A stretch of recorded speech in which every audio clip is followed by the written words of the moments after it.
Felicitations. Hello, everyone. It's me, Felicia Day, and this is my podcast. Welcome. Podcast 80 something. I don't know. It doesn't matter anymore, does it? It's just me ranting into a mic solo. You know it. Remember there were a couple times when I tried to do interviews, which require work and coordination and organization. I know all of you, I assume, are here based on my reputation that I had earlier in my life, where I was on top of it and always ahead of the game and incredibly well organized, burning myself out to where I had no more candle left. And then now I'm just a puddle of wax. And that is what you get here on Felicitations. Yeah!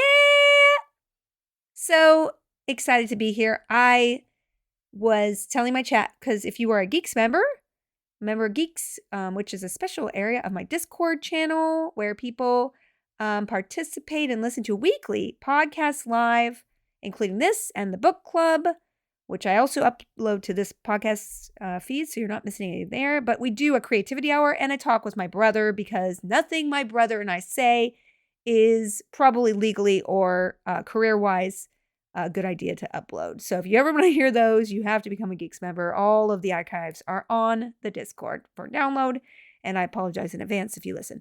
Anywho, I am here because yesterday I traveled 20 hours to get home. And it was not pleasant, y'all. Now, it was pleasant in that I was business class. I was business class going to my trip and back because I used my credit card points. Yeah, baby! Isn't it nice when you become like super passionate about something and then you're just like, I need to use this for good? I did. Oh, I did, babies. I took my kid overseas and we traveled in style. Now, I will tell you, there is differences in business class, okay? Some of them are real comfortable and some of them are not. Like, for example, we flew Air France over to Portugal. I'm telling you about my vacation now. There's been other stuff that's happening, yes. Okay, let me get to that. It's been a big month. And the month is very exciting. I've been having some wonderful things happen this summer, work-wise, travel-wise, family-wise. A lot of upheaval, as you know, but very good stuff. I will tell you that if you like Sandman on Netflix, my Unlocked episode interviewing the cast and everybody is up. You may watch it. The link is in my podcast notes. Also, I have a new job doing hosting a interactive stream for The Walking Dead Last Mile, which is a interactive, very cool mile, which is a massively interactive live event over on Facebook. It's set in the Walking Dead comic universe. It is canon, and it's set in Alaska, and it's really fun. And Yvette Nicole Brown is hosting on Mondays, and I host on Thursdays or Fridays, doing playthroughs of the game, interviewing people, all the stuff. It's been so fun, y'all. And I will tell you, in an ironic situation, it shoots at the old Geek and Sundry studio, which I'm going to be transparent with you. When I went to the GPS and I went to work the first time several weeks ago, and I drove to the Geek and Sundry office, I had a panic attack and I burst into tears in my car. But it was a very strong emotional reaction. I will tell you that. And I parked in my old parking spot. And it was just so weird and surreal. I never thought I'd be back there. And it was cathartic because after the first day, it was so fun to be in the space because it is a beautiful space. And whoever moved in there turned it into something really lovely, actually. There's an outdoor sitting area. Everything looks bright and cheery and there's lights. It's like somebody super cared and it's really cool. So it has been actually really mentally healthy for me to kind of like, oh, that's done. That's over. That's done. And yes, there's a lot of emotions I have of, regrets and FOMO and just a lot of emotions I can't go into. Leaving, essentially a big part of my life behind. But being able to be there in the space and do amazing work with really fun people, being so supported, it was a strange feeling and it was really, really fun. So I have to tell you, it's wonderful. I'll be working on the show We have a 2-week break now. I worked, they did a beta, 2-week beta, and then now we're on a 2-week break. And then at the end of August, we're going to start back up and we'll be running till November. So it's a free game. Nobody's going to take your money away. It's not microtransactions. It's really fun. And every week you'll see me upload stuff on Instagram and Facebook about like the bids that everybody can do together. I mean, it's going to be a ton of people participating and the story really drives it. And there's awesome characters. So if, stop by. If it's not your cup of tea, that's what I'm working on. And it's been really fun. So that's what happened. And then first time Will Wheaton wasn't in your parking spot. What somebody in my live chat says. Yes. Remember he used to park in my parking spot? It was very funny. Yeah. So it's been a really good month. And then I had my long-awaited 2-week vacation, which I have been planning on this for 2 years, actually, and saving up those credit card points. And it was so cool. So first of all, we went to Lisbon, Portugal. Now, y'all know my obsession with A, moving abroad, and B, cheap houses abroad. So that's my Instagram jam. I do nothing but follow like cheap Nordic houses, cheap Spanish houses, cheap European houses, cheap South America, like it's my obsession. My dream is to own like, a little tiny place on the beach in Europe somewhere, some European beach, Bulgaria, send it to me. Do they have beaches? Who knows? But particularly my emphasis has been Portugal. And Portugal is super hot right now because lots of people in California are moving there. Now, the reason they're doing that is that there's like a golden visa thing where you can, either buy invest in commercial property or buy your own property in certain areas of the country because they're just trying to revitalize some of the small towns and the interior of the country. Anyway, it's easy to get on a track to have residency and then ultimately a passport in like 5 or 7 years. I don't know. Anyway, and it's very much less expensive to live. So a couple years ago, I'm ahead of my time, of course, always. I was looking into this and I was kind of obsessed with it. I was like, okay, I'm going to take money out of my retirement. And, if I save for like 3 or 4 years, maybe I could get one of these investment properties and I'm going to move to Portugal and I'm going to open a biscuit shop. And, COVID was prime time for like unrealistic dreaming. So cheap Mongolian yurts. Exactly. So my financial advisor and all my family were like, please don't invest money in it somewhere that you're not actually you haven't been, because I'm obsessed with Spain. I hope you guys know this. I've been to Barcelona 3 times. It's my favorite place in the world. I would love to live there. And when you go somewhere, there are certain places where you could see yourself living, right? So on a short list, I could see myself living in Vancouver or Seattle. I could see myself living in London.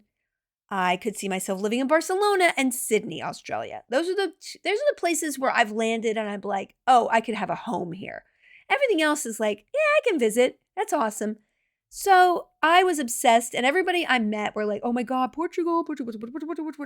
It's amazing. And you're going to love, Lisbon is so much better than Barcelona, blah, blah, blah, blah, blah. So of course I had this idea in my mind where I'm going to just go check the box automatically. I'm going to buy some real estate and I'm going to go. You know how realistic I am. So anyway, 10 days I'm in Portugal. And so I'm in Lisbon for 5 nights. I go to Cascais, which is this incredible town 30 minutes outside of Lisbon. I also wandered around and I went to some awesome little towns. There was one called, what was it? It was the Knights Templars town, Tomar. And then I also went to Sintra, which is basically, it's just a tourist town, but it's incredible. And Obrigadas, or not Obrigada, that's thank you.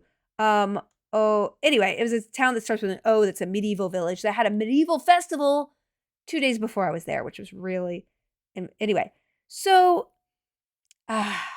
y'all, I liked Portugal, but I did not love Portugal.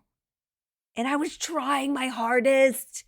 And like, it's lovely. It's really lovely. I don't know what to tell you.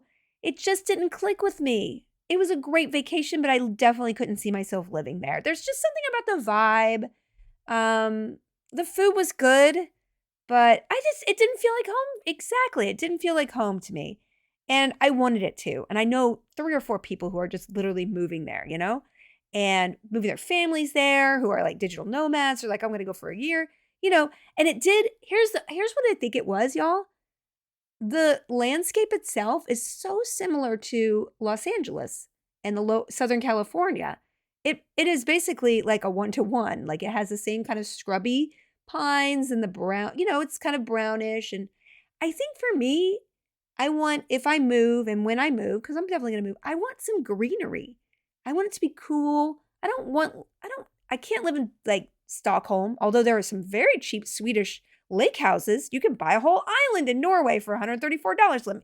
$34,000. Let me show you. Anyway, so I don't want a snowy place, but I do want a cooler place. And especially since I went in the end of July and it was heat wave city, it was just, oh. So anyway, it was a fact-finding mission and I found the facts and one of my dreams is dead, but at the same time, it's realistic. And I brought my dreams down to reality and I thought it through and I didn't do anything rash and I certainly had a wonderful time. And I would love to visit Porto and other cities in Portugal, but I realized that that's not the country for me. So the dream is evolving. Exactly. So I'm glad I went and I had a great time. And then I went to Dublin, which by the way, very awesome city. I don't know if I could see myself living there, but certainly more than Portugal. And I loved it. It was so great. I mean, it was cooler temperature wise. And people are like, it's so hot. I'm like, I'm freezing. And everyone's accents are so adorable. The food was incredible. And let me just tell you one thing though. They really like Guinness there. Like, I thought it was just a cliche.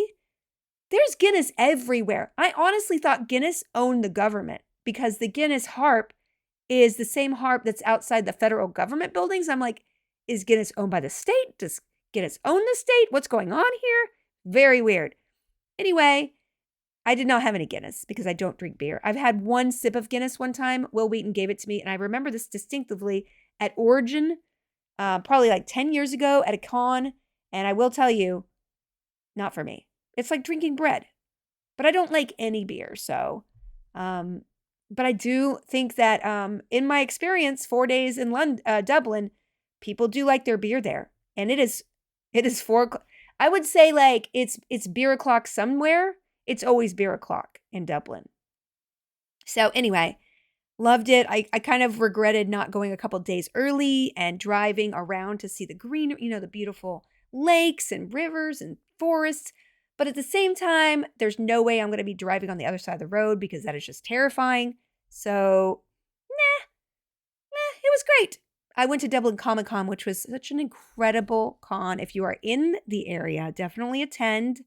I met some wonderful actors there who were guests. And yeah, it was just a wonderful time. The con and the people who run that con are so sweet and so caring about the fans, and the volunteers are just wonderful. So I cannot rave enough about it. I think they were sold out 2 days actually for the con, and it's almost like they've outgrown the venue, but that's the biggest venue in Dublin. So interesting. Anyway, so that's the review of my trip. 2 weeks on the road. I will tell you, mattresses are hard. And at a certain point, I have a Tempur-Pedic mattress and I have feather pillows and I have a body pillow that is the length of my body that I cuddle. And I also have a heavy blanket that weighs 25 pounds that crushes me to sleep every night. And that's the only way I could sleep. So I do have like a perpetual crick in my neck right now that is not going away. And I don't know what is going on with me, whether it's my neck, whether it's something if there's nothing worse than just vague pain. And that's what I've had for 2.5 weeks. So it's not great. I should take some Advil. We'll see. But it's basically a hotel room is based on these qualities: good pillows, good mattress, blackout curtains. That's all I care about. You can put me in a hovel, and as long as I have some good linens and blackout curtains, I'm fine. I don't care where I sleep. I'm not in that room except for, when I'm unconscious anyway.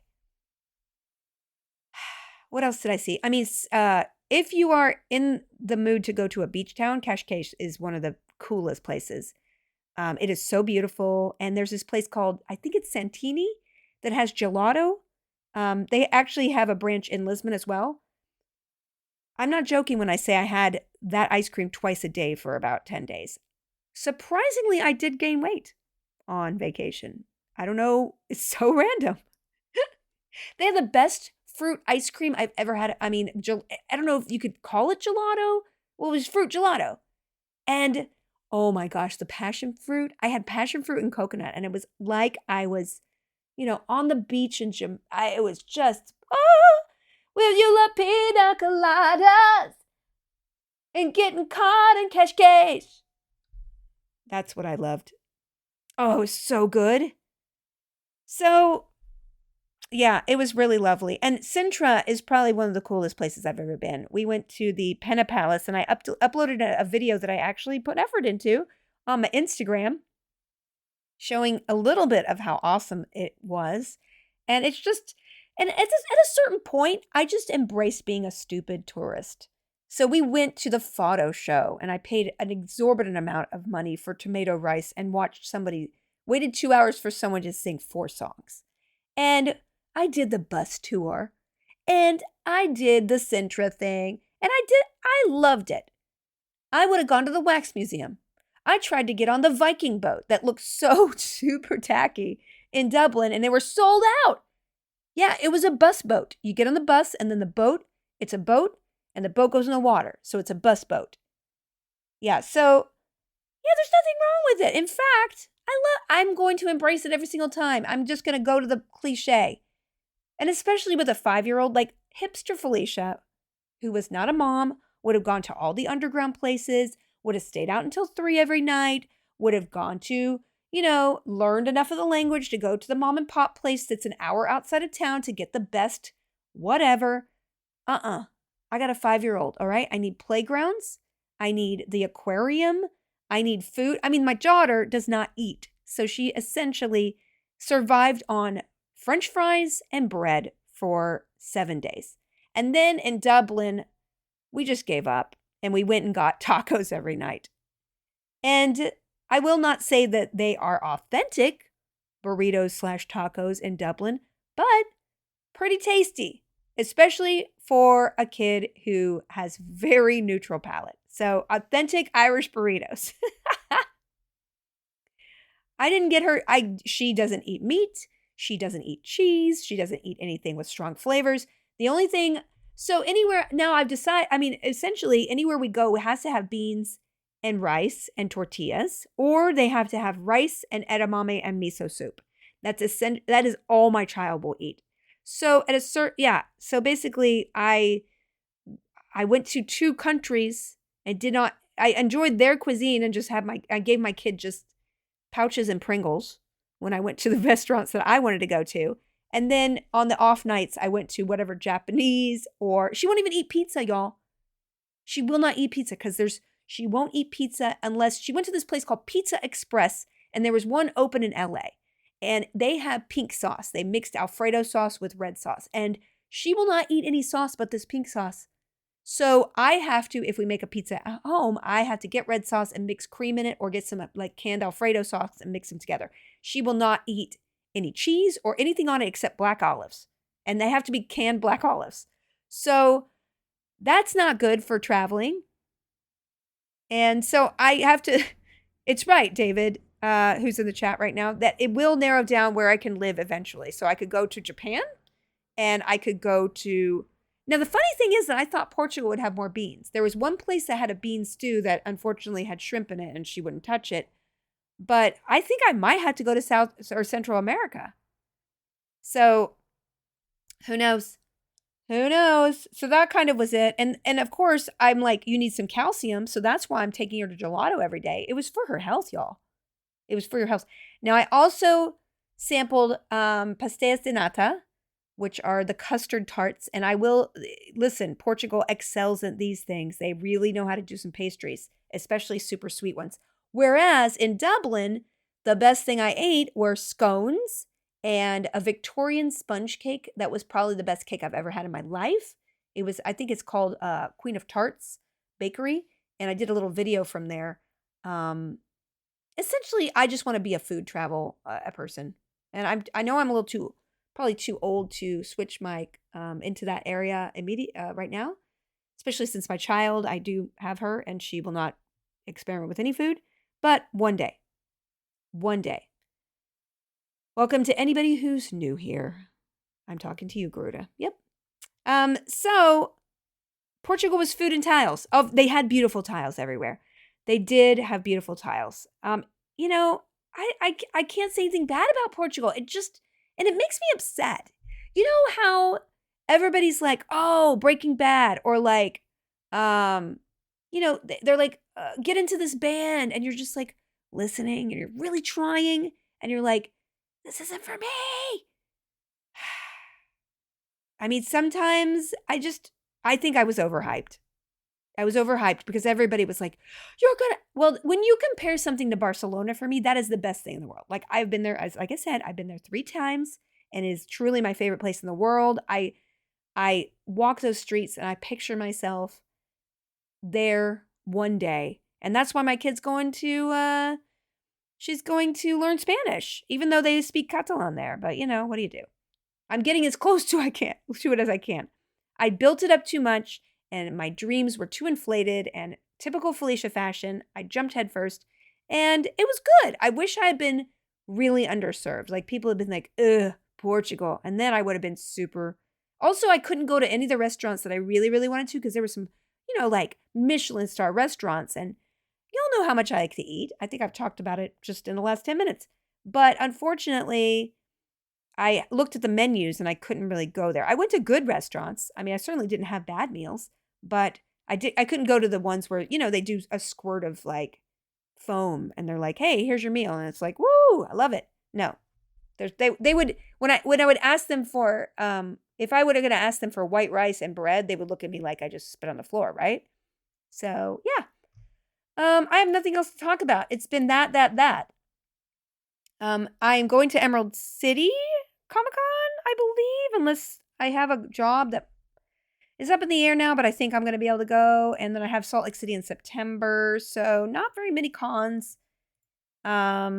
Wales and possibly New York City Comic-Con. So that's the only thing I have on my schedule, but I do have a lot of work up in the air. So if one of those gets canceled, don't sue me.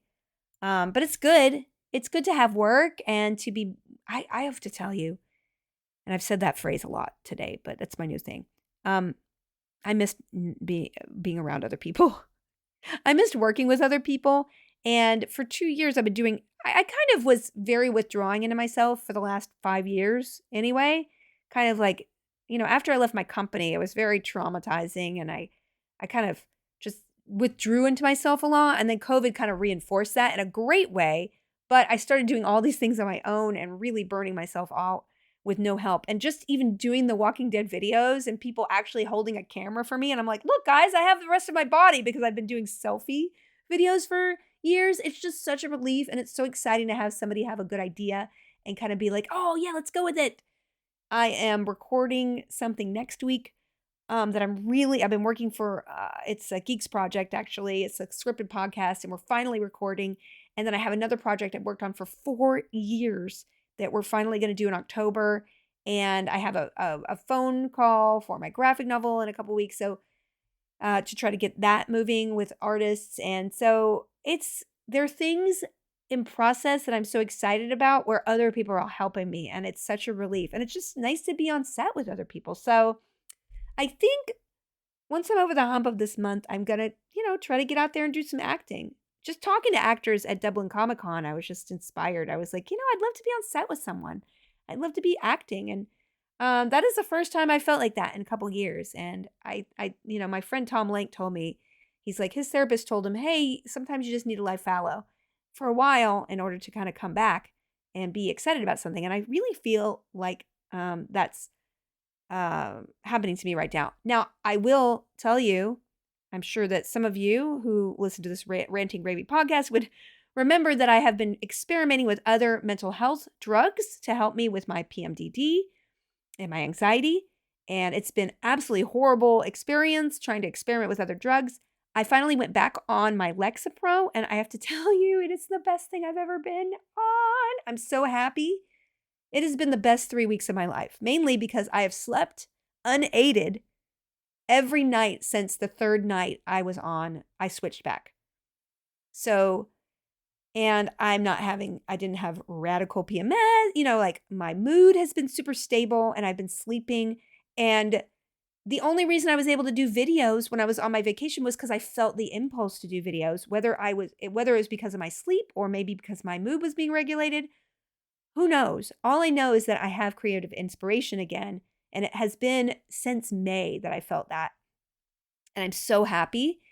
And I certainly don't want to discourage anyone from experimenting with stuff as far as finding the right medication for you. But oh my gosh, it really is fantastic to have what I needed back in my life, which is just basically sleep. If I sleep, I'm a pretty great person. But yeah, so yes, I am working with a doctor, a psychiatrist, and it's great. I went to her specifically to see if there was something else out there that could help me, and turns out no.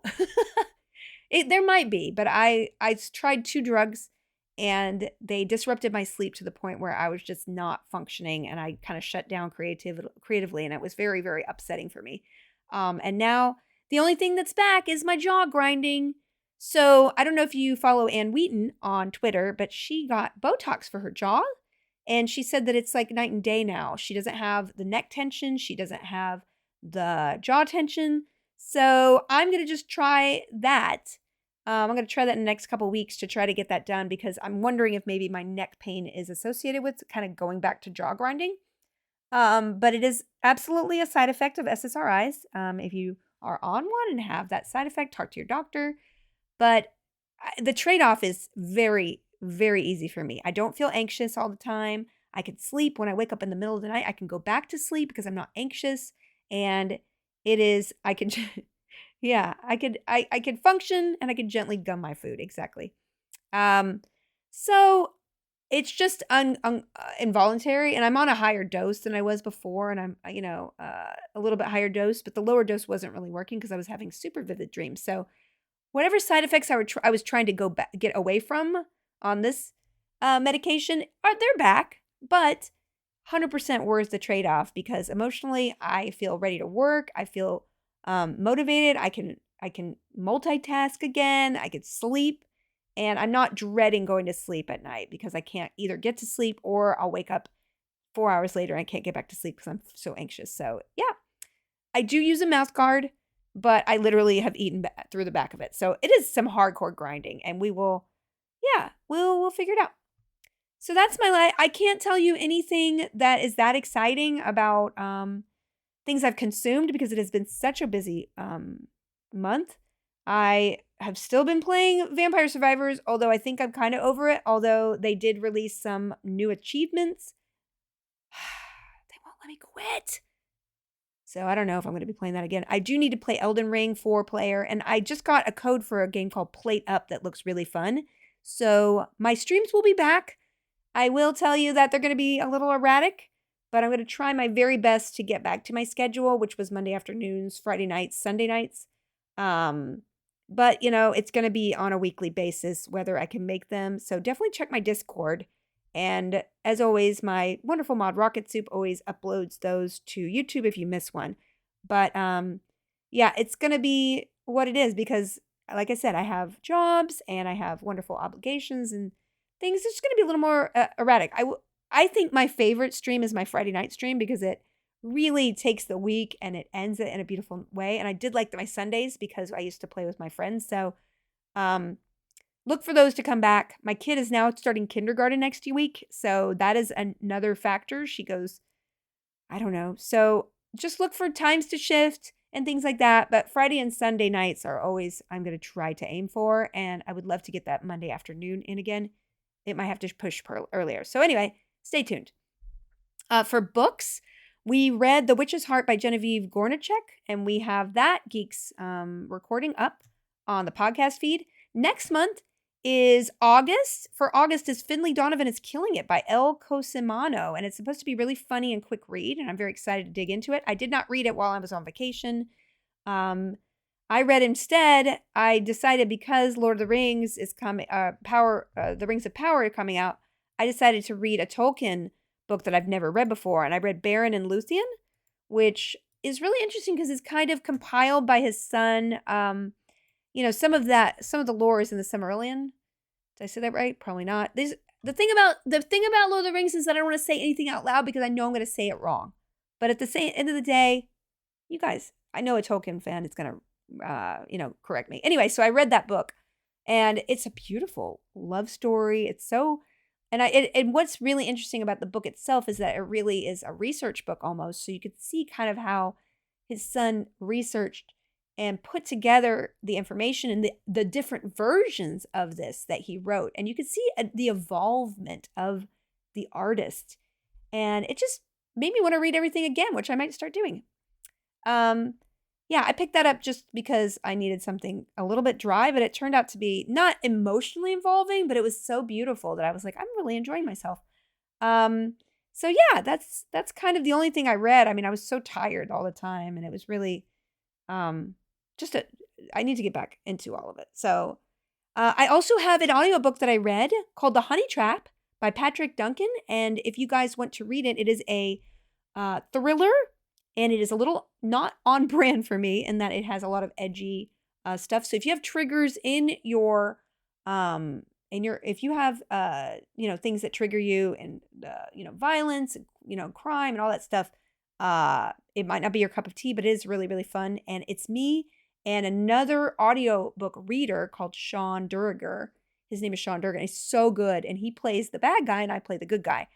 So we kind of split the book up, and it's very gritty and fun, and it's on Audible. So if you want to hear me read a book, go there and snag it.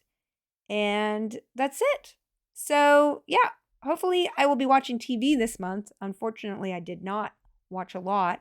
I know that Blown Away, or is that it? It's the Netflix glass blowing show. Oh my gosh. I hear there's a season 3 out, and that's going to be basically my number one jam as soon as I can get to a television near us. And there also Sandman is out, as you know, because I have my after show, and having watched, okay, now I can brag a little bit, guys. I was the first civilian, quote unquote, to watch any of the episodes, and I got to watch all of them back in April, and I cannot tell you the thrill that it was, because that is a book. Those comics are formidable in my life. I think I've said this already, but so good. And they put so much care into bringing them to life, and it's just so vivid. And I love the actors, and just, I hope y'all like the show. I mean, I have nothing, it's not my show, but I'm invested in it because I'm a huge fan. And I feel so lucky we have so many good shows right now. I think Tom Lake and I might do Sandman. We might watch them. So I need to talk to him. He's still in Edinburgh doing his play, so he's not back until mid-August. So as soon as he's back, we will announce what we're going to be watching together, and we will get on it. Promise. All right, just a couple questions before we wrap her up. Let's see.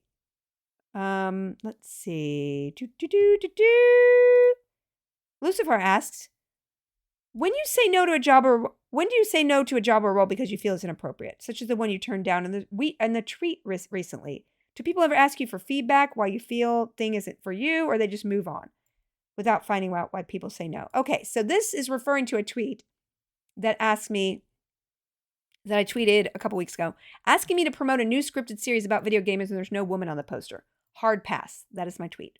God, I'm such a good tweeter. So this was just free. This was a person just reaching out to my general mailbox and asking me to promote a new TV show. And they generally will send me free stuff. I'm sure you guys have seen me post on Instagram or Twitter. I'm looking at free stuff right now. So there was a cool thing they sent me for The Boys. And I have a Diablo skateboard sitting here. And all of this stuff, I generally, if I like it and I like the brand, more importantly, I like the product, I'll post a picture with it. Some of them are advertisements and they pay me to do that, but it's rare. most of the time I just get free stuff and I'm like, hey, this is cool. I'll share it because I think it's cool and I think people will like it. I mean, this Diablo skateboard is rad. I wish I could skateboard. And generally, I take all this stuff later, like I'm doing. I'm gathering it all up and then I'm going to donate it to someone to, you know, auction off for charity. And I made a lot of money for preschool last year and I'm going to do it again for this year for a school. So it's not tax deductible for me, but it's tax deductible for whoever bids on it, and it's free and, whatever. Everybody, yeah, there was an Uncharted thing. Nobody paid me for that, but I just thought it was a really cool thing they sent me. So, yeah. This person asked me to promote a TV show that's coming out about gamers. And I'm sure once it's out, you'll be like, oh, that was a show. And there's just no women at all. And I'm just like, and I'm at a point where I don't feel like I'm owed anything, but I'm like, are we still at a point where the guild is still too early? Because nobody, like I said, nobody has ever wanted to option the guild. One person did approach me last year and wanted to reboot it with younger people. And I was like, nah. So I am convinced that there is no way I would get the guild made if I tried to shop it around. And I think I pretty much proved it with trying to sell other geek, female, nerd-oriented shows. Nobody has ever bought anything. And maybe it's because I just don't have, to Hollywood, what I've done in the web series space is kind of small beans. I get it. I mean, the views on my show are more than network shows, but it's two different worlds. And I've actually come to peace with that I shouldn't demand recognition in a world where I kind of didn't participate in that world. I succeeded in a different world. And that world is gone because there's no videos left, unless you're TikToking. So I kind of, I chose that, and to act like I deserve recognition but I'm talking about just the subject matter. I don't think any network would invest in a show starring a woman who's nerdy because I really don't think that they think it's either exists or is financially okay. And if you look at Big Bang, Big Bang was an outsider's view of nerds, right? And it was great, but it certainly was an outsider view. And so unless you would make like a girl geek really an outsider, and so that some mainstream dude could make fun of her, I don't know if, if she's pratfalling all the time, whatever it is, like, I just don't think it would get bought and made. But at the same time, I would love to see some form of progression. And unfortunately, it seems like that's not the case. It's just not the case. So it's fine. It's fine. I just said no. I don't want your free stuff. And I did tweet because I was pretty snarky about it. And I can be snarky. I shouldn't, but I did it. So yes, I've said no to other jobs. Like I said no to a job. There was a werewolf show on Netflix years and years and years ago. And it was this really cool part of a therapist, but she had to show her boobies. And I was like, no, I'm not going to do nudity. I kind of regret it because, hey, they should have gotten my boobs while they were not sagging to my, down to my belly button because I breastfed for 2.5 years. But I didn't do it. Sometimes I've turned down a couple of jobs because, earlier they were too nerdy. They were just a cliche. And I was like, nah, this isn't my ideal. This isn't authentic. I don't think my fans are going to like this and I don't want to play it. So, but they don't care. Most of the time, if they really want you, they'll come back and ask, they'll just offer you more money. And basically you're just like, oh, okay, I'll do it now. Or you don't do it. I've never had that happen, but I've had other friends who are actors like that. They just basically come back over and over and offer you so much money that you just can't say no. So, but like with the Thriller that I did the voice for, and I would, I do feel like I'm at a point where my reputation is not so outsized and I'm known for one thing anymore, I really was just working so much that you could not think of me in any other way. I've gone underground a little bit and I'm kind of excited that if I take those steps to get back into acting, I would love to do a drama. I'd love to do a straight comedy. I think I'm excited to grow as a person because I've been kind of, growing as a person outside, that industry. And it would be nice to kind of let my career grow a little bit too. So we'll see. I might end up getting hired only as a nerdy secretary or not hired at all because I am a woman who is over 30 and that is not that popular. But, yeah, I'm no longer a token geek girl. And I don't see that geek women my age are really that present. So we'll see. We'll see what happens. I just feel really fortunate in that I have these wonderful hosting opportunities, and I have gotten my anxiety under control where I can really enjoy these opportunities now. And it's given me that confidence to say that, hey, you can go out and audition. You can go in situations where you're under pressure and you might not be chosen, and you can be okay with that. I feel settled in a way, and 100% a part of that is actually getting back on my mental health drug, the Lexapro. Like, I do feel confident in a way that I've never done that. And I really want to just see what happens. Or at least just kind of prove to myself that I can be in those situations and be rejected and still do good work. And that's really, for me, what I would like to do. All right, Cleesmill asks, what was something recently that most amazed you or filled you with wonder? Oh, well, Cleesmill, I think I tweeted this, but I'm going to say it again. I volunteered for my kids' summer camp, and I was at the door just kind of helping get kids from the preschool to the door with their parents. And, it's a closed off place, and I was just kind of like guarding and making sure kids didn't get out. And so when I would turn and see, and I would call for a kid, and they would come and they would see their parent, the look on these little kids' faces was absolute magic. And I'm talking like 3 and 4-year-olds, like, even I think my kid at 5 still might have that excitement, but it's not the same as that pure, the most beautiful joy on these little kids' faces, running toward their mama. Like, they haven't seen them, and it's like, I haven't seen you in 20 years. It's like when they show the a pet being reunited with their family, like after 20 years, but they drop their kid off that morning. And it's just, how beautiful is that?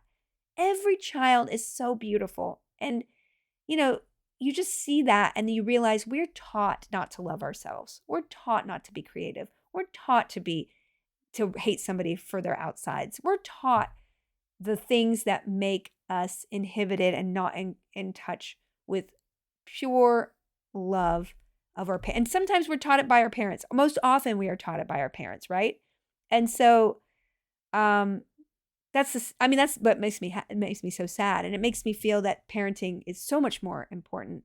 And you do have to sacrifice. And it's so hard, especially in a society that doesn't support parents and doesn't support childcare and all these things, but that magic really, it renewed my sense of faith in people, and that I know that little kid seeing somebody who loves them and knowing that they love, or at least believing that they love them unconditionally at that moment, is there in their lives. We all have that in us. It just needs to be celebrated, and the walls need to be brought down around that feeling, because we still have it in us. So anyway, that was something that really struck me. Also, I will say that of the things that I've seen in the last many years, and going to Portugal kind of reminded me of this, because I didn't see anything in Portugal that was like, oh my goodness, this is breathtaking. The castle at Sintra the Pena Palace was beautiful, but it wasn't like so mind-rocking as the Vasa, that ship in Stockholm. I just remember walking into that museum, seeing this huge ship suspended in this huge cavernous museum, and thinking, this is the coolest thing I've ever seen. So, and I told my daughter, I was like, I'm going to take you there one day, because it really was. That and the Sagrada Familia. I think those are the 2 things that have taken my breath away that I've seen in person. And I've seen the Sagrada Familia 3 times, and every single time I walk in and I'm just crying because it's so beautiful. So anyway, Lauren asks, hi Felicia, if you couldn't be a redhead, what color would you choose? Blonde, brunette, black, another color of the rainbow? All right, Lauren, this is a very important question, because I was blonde for a while. As you remember, the last couple years, I've had those strawberry blonde highlights, and as soon as I wash my hair 7 times, it's blonde. And I kind of liked it in that it felt very grunge, and I was like, I don't care what I look like. And it felt very punk. Like, I think it would have suited me at like 20 really well, because I didn't care as much, but I did care at the same time. But I liked it. It wasn't me. Going back to my red, it made me feel like more myself, to be honest with you. And yeah, I feel in the zone a little bit more. But if I could have any hair, barring anything kind of job thing, I would have mermaid hair. And if you ever seen mermaid hair, it's basically all different colors together, streaked together. And it's so pretty. Sometimes it's like ombre, but sometimes it's just like, alternating strands of blue and purple. And I think if I were going to do it, I really love sort of, oh my gosh, here, I'm going to link this into the chat, but this is it's basically thin saturated ribbons that fade out at the tips. That is what I want. Okay. And all of these, I'm linking into my chat, but it's so pretty. And then I also, like, some people do it like an under dye. They just do the colors underneath. So if you put your hair up, you see it, which is so super cool. And then there's that sort of like, I don't look good in pastels, but I love it on other people. Where you have sort of the opalescent kind of more, pastel kind of look. And I really like the violet gray base with magenta and sapphire and turquoise. That looks really beautiful. I'm looking at pictures right now. Okay, sorry. I admire people who can carry off that sort of really, really pale stuff. The Daenerys, punk Daenerys, but I can't do it. I think I would probably do this one, which is geranium, coral, and fuchsia. So they're really bright, warm colors, but they're super saturated. So anyway, I don't know what to tell you, but I would love to have any of these hair. And I know it's not like hip right now to do that, but I don't care. Go to H. Hip is dumb. All right, last question. Rocket Soup. As someone involved in a lot of long-term creative projects you can't talk about until they're released, if they're released, thank you. What is it like to keep so many things secret, especially things you're proud of? Have you ever let anything big slip on accident? Okay. It does, Rocket. This is a really good question because in my heart, I know that the only things that give me the most satisfaction are the few creative things that I make that only I could make, right? And so that's things that take a long time. And I will tell you this one project that's happening in October, I've been working on since 2015, on and off. Actively, I've been working on it for 4 years. And I have sold, certain TV project. I sold 3 times in the last 10 years. It never got made. I don't know if it probably won't ever get made. I've been working on this thing that we're recording for the Geex members next week. I've been working on that for 8 years because I love the script so much and wanted to make it into a movie. And, now we're doing it as an audio project, which is awesome. I'm very excited about it. And so during COVID, that's what my realization. I really was like, I can't keep doing this. Even if I got paid to be an influencer and I just posted Instagram, I would not be happy. I like making videos. They're fun. But the thing that gives me the most satisfaction and pride are the things that I created from scratch that nobody else could create. And I don't care what level they're on. I really was delighted to do that video on Sintra because I shot it and I edited it myself. And I know it's not brain surgery, y'all, but I made something and it didn't exist without it. And it was my creative impulse that made it happen. So the longer term projects and the things that could last maybe in 5 years, somebody watched. Those are really where my joy is. And so as you all know, if you've been listening to this podcast, there have been many projects I've been working on. And a couple of them just in the last couple of months fell apart and won't happen. And that's okay. But at the same, earlier this year, I can't even remember, I just remembered I rewrote a script with 2 other people that we had sold as an animation series and it got passed on. They were going to, we rewrote a script from scratch and I helped guide the writer and we never even took it out again because it's just a bad time right now. So that's been 5 years. It is really, really tough. And that's kind of why I decided to unplug my writing from Hollywood and just work on things that I could get made myself and then do acting and hosting and all that stuff in Hollywood. And I haven't gotten my stuff made yet, but we're in process. And next year, knocking on wood, they will actually happen. And it's going to be awesome. And of course, the hype couldn't be bigger. And of course, the realistic thing is that it's not going to be some kind of like overnight success that's going to be as big as what I did in the past. And so I kind of need to treat it like Portugal. Like, don't hype it so much that once it's out, since it's been 7 years, don't disappoint yourself with it. Really focus on what you want from it, which is just making something and putting it out there and knowing that it's exactly what you want it to be. And that's what I'm doing right now. And it's really hard not to tell you guys more about it because I want you to know I'm in an internet world. So it feels like every day I don't have something out that's mine. It's like, what happened to her? Boy, she really lost it. I only put this on myself, of course, But that's what I feel, this sort of pressure. Like, why aren't you doing something? Why aren't you putting something out there? But again, it took years to write that first guild season, It took years. And I have to appreciate that. The things that last are the few, To Kill a Mockingbird, she wrote one book and it's eternal. Now, I'm not comparing myself to her, but I am saying that it's okay not to make volume if you're making something that is really true to you, that lasts in your own heart and your mind. And that's what I've been trying to focus on. So it's been really hard not to let more slip. I probably have told a couple of you, probably my mods know a little bit more about what I'm working on. But I hate to disappoint because, like I said, I just got a project that I've been working on for 2.5 years, passed on. And it was kind of my last development project in Hollywood. And of course, it's gone now. And that's just the way it is. And if I had told anybody about it, then everybody would be like, well, what happened to it? What happened to it? Oh, it didn't happen.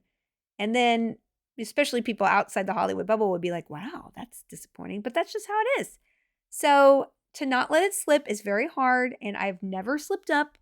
I remember I started on Buffy. And that was the cone of silence when you're and when you're trained like that. You are a very good secret keeper.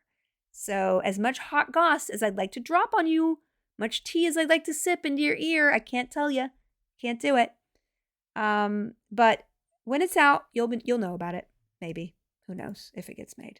Sigh. All right. Well, that is the podcast this month, y'all. I ended up talking a lot longer than I thought I would. So I will be uploading this to the feed. Thank you so much. If you'd like a shout out. Oh, there's some shout outs. Yes. You get a shout out at rally.io/creator/geeks. And I owe a lot of people things, but I will tell you, we have one here. Vigil Holterman.